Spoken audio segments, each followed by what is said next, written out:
Hi everyone, welcome back to the main room. Hopefully that you've all had a bit of a break there and were able to take that time to observe if you wanted to do so. So what's going to happen now is we are going to look at all of those questions that came out of the discussion that you just had. They've all been collected in a document together so that the evidence team have had a quick chance to review them. And they're going to provide a few answers in a moment. At this point, I should just reiterate that the focus will be on answering questions that seem to cut across some of the groups and where the risk of misunderstanding or any partial understanding may have a bit of an impact on how people are able to engage in the discussions later today. And we also know that some of the questions might involve a bit more of a detailed or a technical answer than could probably be given right now in this space. But in those cases, the evidence group have agreed to provide written responses to some of the specific questions. And of course, we'll need a little time to prepare them, but anything that is responded to will be posted again on the Members Hub. Okay, so I'm going to hand over to Iain now, who's going to lead us through this Q&A session. So Iain, over to you. Thanks, Kelly. Yeah, I mean, as before, loads and loads of questions, which is fantastic coming out of the group. So as Kelly says, we'll try and address these in different ways. Some we'll answer now, especially ones that are cropping up across groups. And some of them where you can write specifically back about areas that are maybe too detailed, but people are really interested in. And other things are things that might come up either later today or next weekend. I'll try and flag where we're going to talk about that. So I think that if I just, and I've got with us from the evidence group, John Ward. John Ward's from the Grantham Institute of Climate Change and Environment down in London. And so he'll be helping us address some of these questions. So one question, and John, if you're there, I think this is maybe something to bring in. Several groups asking about more information about the Paris Agreement, kind of what is it? What are the obligations? Is there a bite to it? You know, is China part of it, etc.? Just generally wanting to know more about the Paris Agreement. Can you say a few words about that? Sure, absolutely. So, morning, everybody. So the Paris Agreement was seen as a very big thing in climate politics when it was signed and agreed in 2015. Well, it was kind of agreed in 2015 and then finally ratified in 2016. And as it relates to emissions, I think probably the most important thing is that it commits countries to developing what are called nationally determined contributions, or NDCs. And these are plans that countries are required to submit every 5 years or so, which state what are going to be their emission reduction plans, what are their emission reduction targets, and how do they intend to meet those targets. And what we have seen in the first set of NDCs, which were built up around the time of Paris Agreement in 2015, is that pretty much every country in the world developed those NDCs. And now we're getting to the point where countries are being expected to update or develop their second NDCs. And again, we are seeing lots of progress by countries thinking about, well, how can we, what should we say this time? And one of the things that the Paris Agreement says is it has what's kind of in the jargon known as a ratchet mechanism, which says that when you come to update your NDC, you have to be at least as ambitious as you were last time round. And we expect you to have indeed to go beyond what you did last time.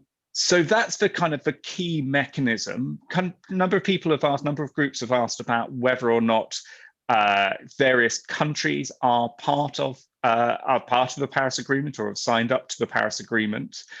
The vast majority of countries have, including particularly China, which has actually very recently gone further than just saying that it's going to deliver a new NDC.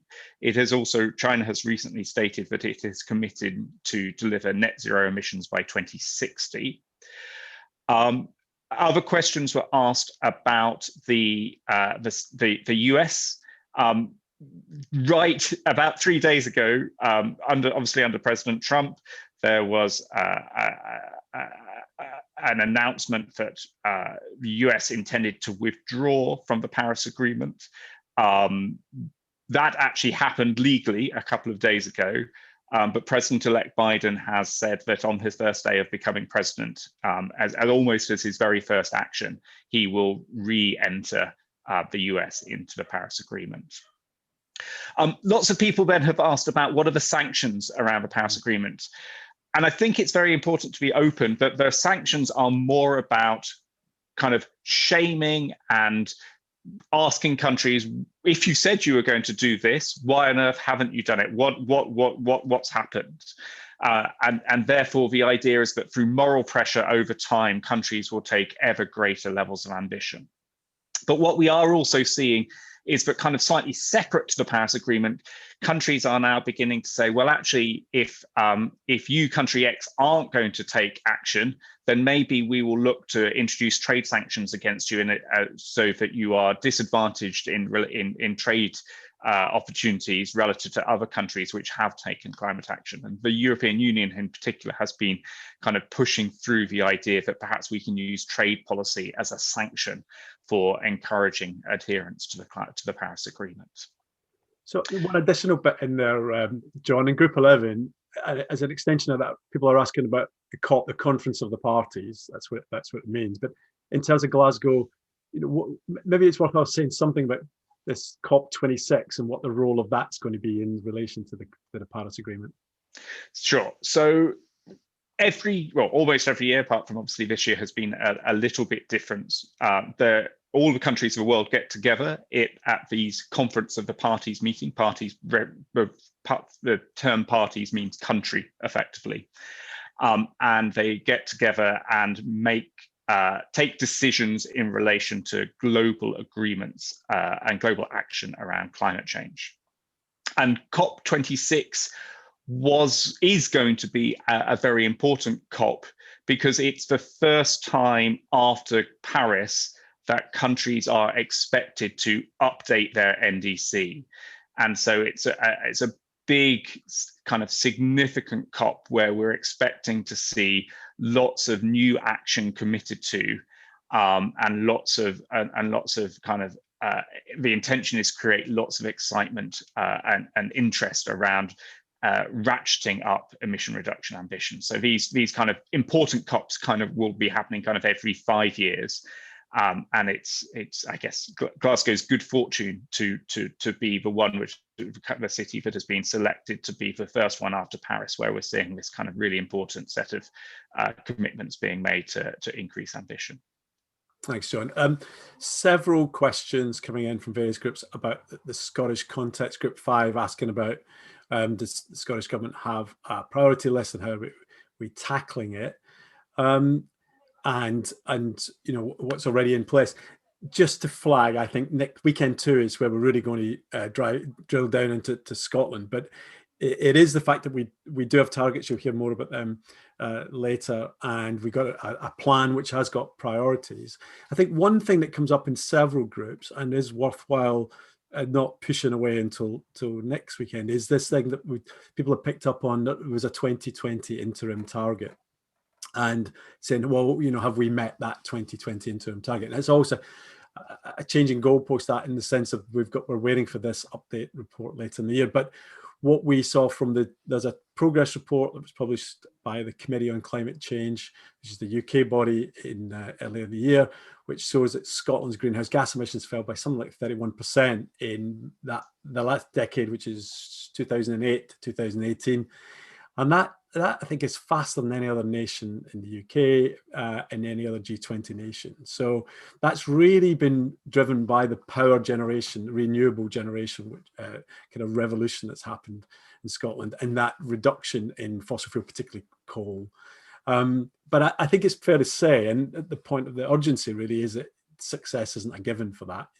Over that same decade, emissions in other sectors fell much less. In the general economy, just 14% less in emissions. So in terms of Scotland missed its target in 2018. And if we hit our 2020 target, it's probably going to be the lockdown that's actually done it. So we're just clinging on by our fingertips really to this at the moment. But we will get more involved in Scotland and Scotland context later on.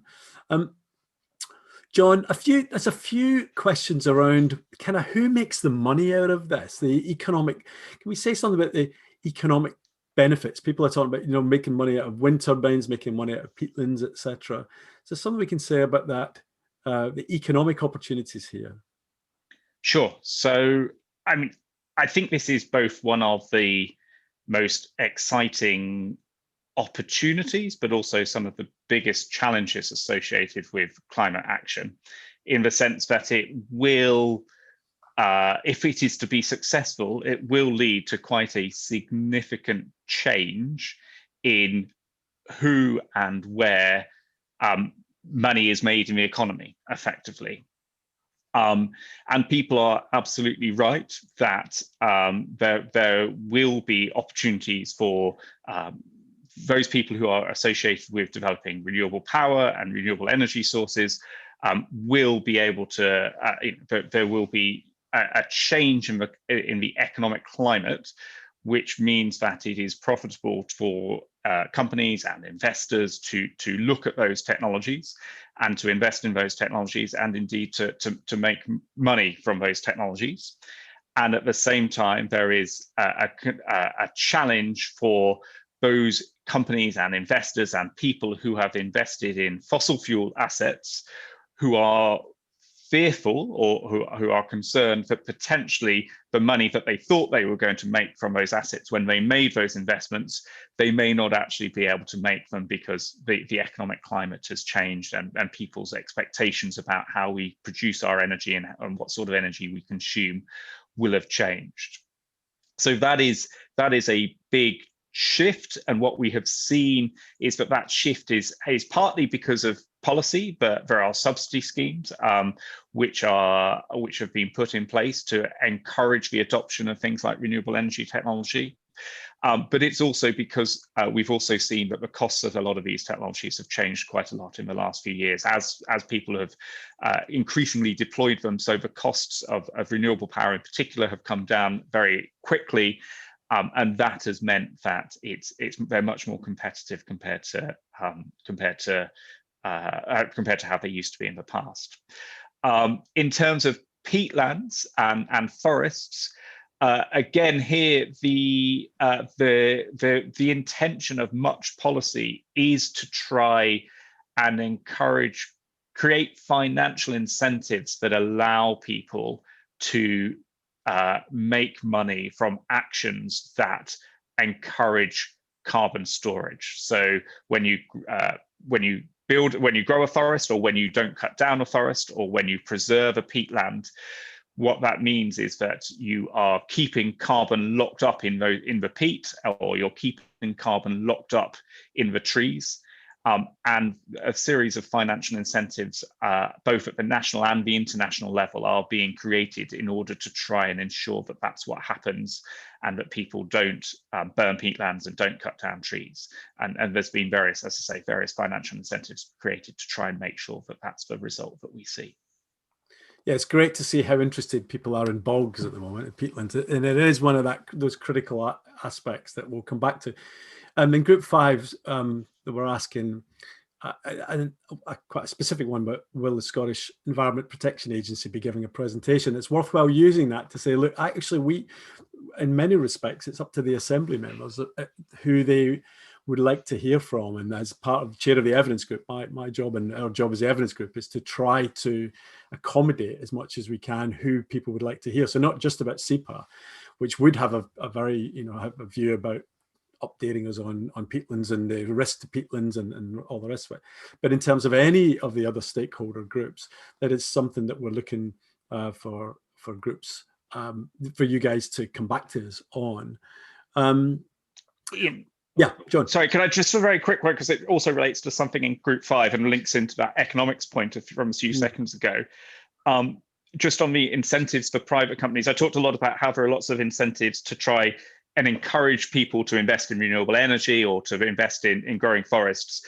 There are also policies in place which basically cause companies to have to incur a penalty, have to pay a charge every time they release a ton of CO2 into the atmosphere. And so there's the kind of both the carrot and the stick that has been created in relation to financial incentives to try and change behavior in that way. That's great. Thanks, John. So it's fantastic. There's quite a lot of questions about specific aspects like CO2 emissions from different sectors and all the rest of it. And it's great to see people want to see the detail. I think that just to highlight, there'll be a little bit later on today from Dave Ray talking about emissions, which we'll touch on that. But really, we're really going to unpack that in weekend two. And it might be frustrating for people that want to know all this information up front, but we're very conscious about trying to just work our way through this, setting a broader context. So it's not that we're trying to evade these ones. They will come up, and indeed a really critical part of the discussion in the next weekend really, or the next weekend we meet, will be around look at these different sectors and trying to kind of evaluate them. So I think that's important. Kelly, I don't want to run over time. How are we doing for time? I've not been looking. Yes, you have 1.5 minutes left. 1.5 minutes left. I'm just looking through. So John, there was a question in group 10 about the consumption and domestic emissions. It says, what did this really mean? Can you explain this? Well, as an economist, can you please explain that?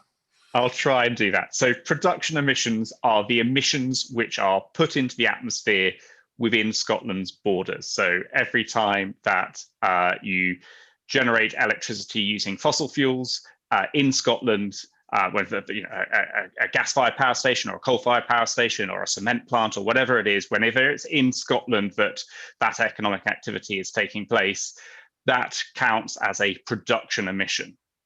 And that is what NDCs, which I was talking about earlier, focus on. They say and the Scottish targets are around what are the emissions which come from within Scottish borders, Scotland's borders, and kind of how much are they, and are they reducing quickly enough? Consumption emissions then say, actually, let's look at it from the other side of the equation. Sometimes Scottish consumers and Scottish businesses undertake activities that don't cause any emissions within Scotland, but cause lots of emissions somewhere else in the world. So maybe as a Scottish consumer, you buy some electronics equipment from Taiwan, or you buy something which was produced in China.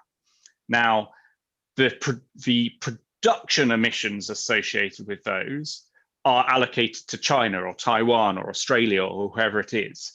But there's a lot of interest in saying, actually, okay, maybe those emissions were produced over there, but actually it was a Scottish consumer who made the decision to buy that product, and therefore it's a Scottish consumer who we should be looking at in terms of responsibility for actually creating those emissions. So the consumption emissions perspective says, let's look at what people are buying and what are the emissions associated with that, regardless of whereabouts in the world that those emissions were actually released into the atmosphere. So it's just a difference between whether you think about where the goods are built or made, or where those goods are actually consumed.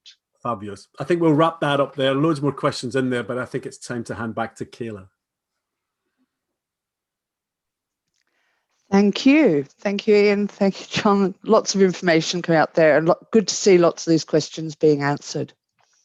So that was our kind of focus in on, well, what's the bigger context that we're working within in terms of some of the targets and understanding the emissions. But now, for the rest of the time before lunch, we're going to go on to something a little bit different, really. So less directly, the next presentation is less directly about climate change, but more directly about getting people to think about how change is able to happen, because that's something that we've been talking about the whole way through yesterday and this morning. The question we've got is, how should Scotland change? So we really need to be thinking about how change can be driven. So to get us started thinking a bit more about this, I'm going to introduce Anna Birney from Forum for Future, and I'll just hand over to Anna and let her take over. Thank you, Kayla. Lovely to meet you all. Hope you're having a good Sunday.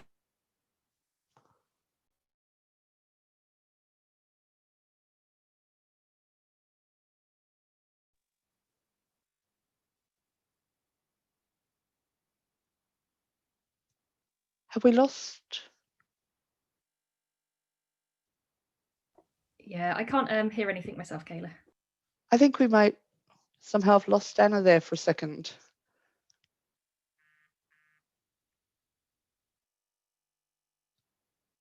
So, okay. Not sure what's happening there. Hopefully Anna will reappear in a moment, because this is one of the few times that we actually don't have a pre-recorded video for you. We actually have, Anna was going to come and actually speak directly to you.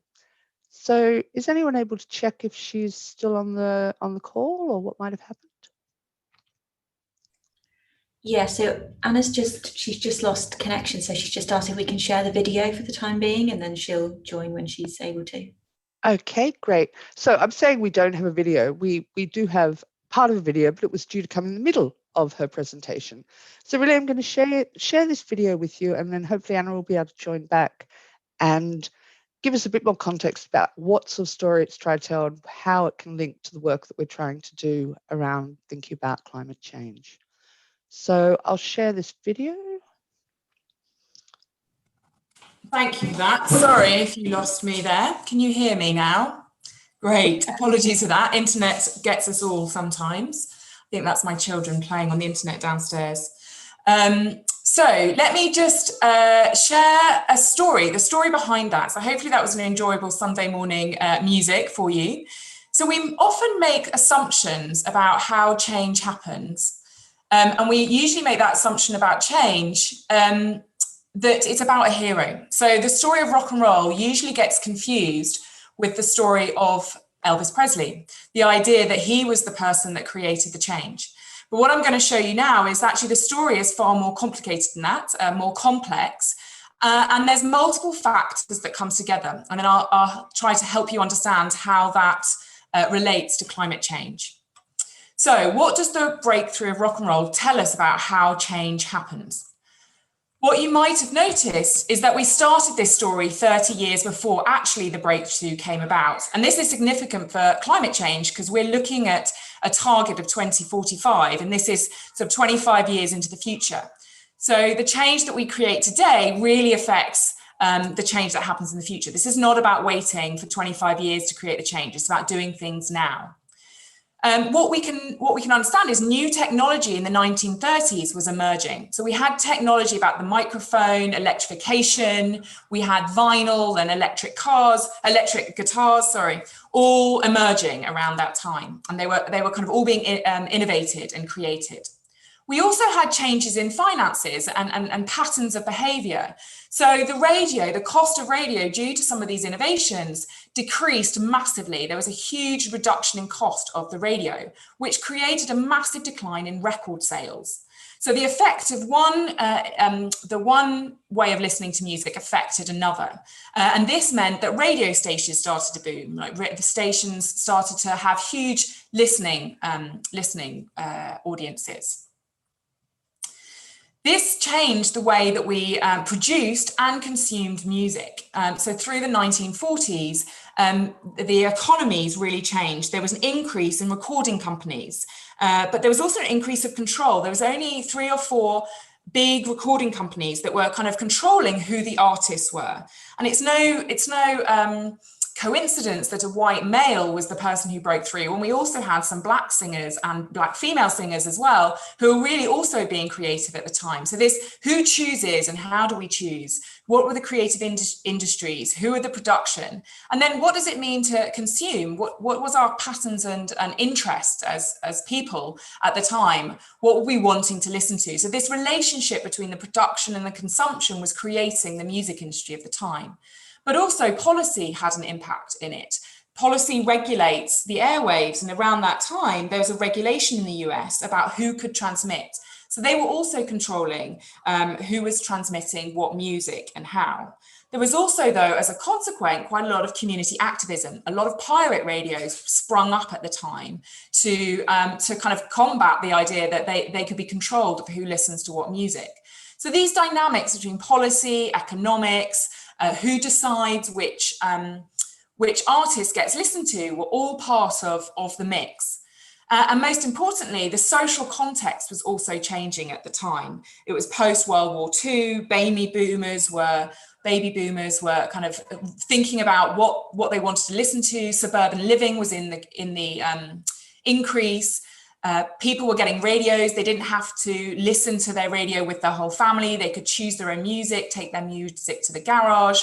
And so different ideas of what we want to listen to was also being highly affected by the social context about what we wanted to listen to.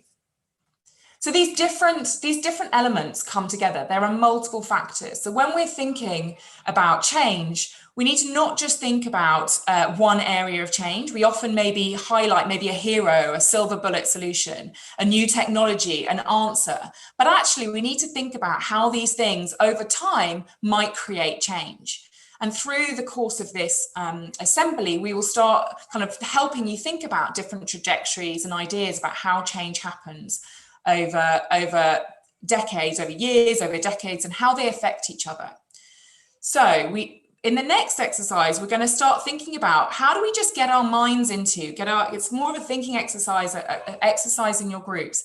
How can we start understanding the relationship between these different factors, the factors of technology, the factors of finance, the factors of policy, of economics, of production and consumption, and really importantly, the impacts of culture and social ideas that really affect our lifestyles and our behaviors and the choices that we make. So these multiple factors will create change, and it's how they come together that really affects what happens. So just to recap, change happens over time, and we have to understand those trajectories and those the interrelationship between them.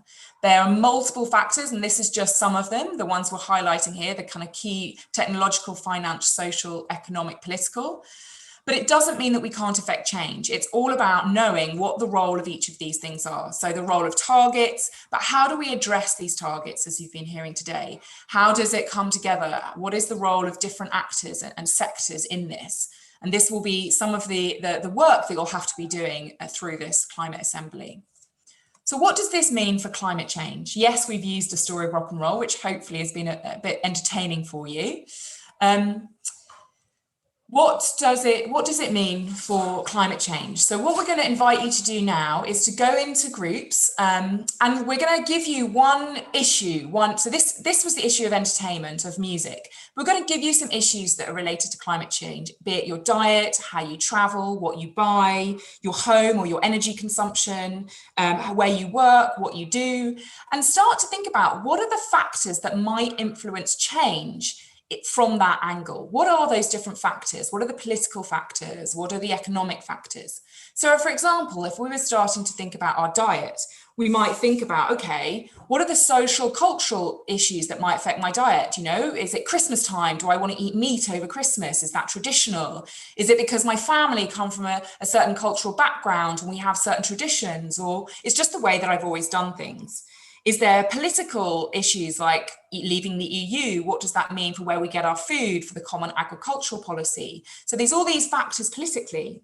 Technology, you know, how our food is refrigerated, the fact that we can eat different vegetables all year round, how we package our food, how we transport our food is affected. So the technology affects it. Or our economics, how much we're willing to pay, how cheap it is, who is subsidized, how the production and consumption, where our food comes from, the supply chain, and the finances related to that. So that's just some ideas. You might have others. It's about thinking about not just about what we eat in our diet, but thinking about what are the factors that might affect our diet. Or if you're in a group about travel, what are the factors that might affect travel, and so on. So that's the activity. Have fun with it. It's really about just getting your head thinking about the interactions. And if you have time in your group, also think about what are some of the barriers and enablers? What are the things that might affect how change happens from that issue area? Is it policy affects more change? Is it my own personal choice? What might affect a change over time as well? So really have a go at having that conversation of thinking through the factors, the interconnection points, and what might affect change on this issue. So Kayla, back to you. Okay, thank you, Anna. Now, Anna's definitely set you a task there to get thinking about before lunch. I'm going to open up the breakout groups very shortly, But just to say, some of you will have spotted or seen our conveners, Josh and Ruth have, been on the call with us today, and they're going to hopefully join, some of the breakout rooms occasionally for the discussions. They're the conveners and they're on this journey with us, and their role is to make sure that members are having the best experience of the assembly. And it's a bit hard to do that if they never get to hear any of your discussions and see what's going on. So if they join your group, obviously you can say hi, but they're not going to be participating in the discussion. They're just going to be listening in so they can check in on how it's going and get a sense of what's going on in the rooms. Okay, at that point, I think let's open the breakout rooms and we will see you at 12:05.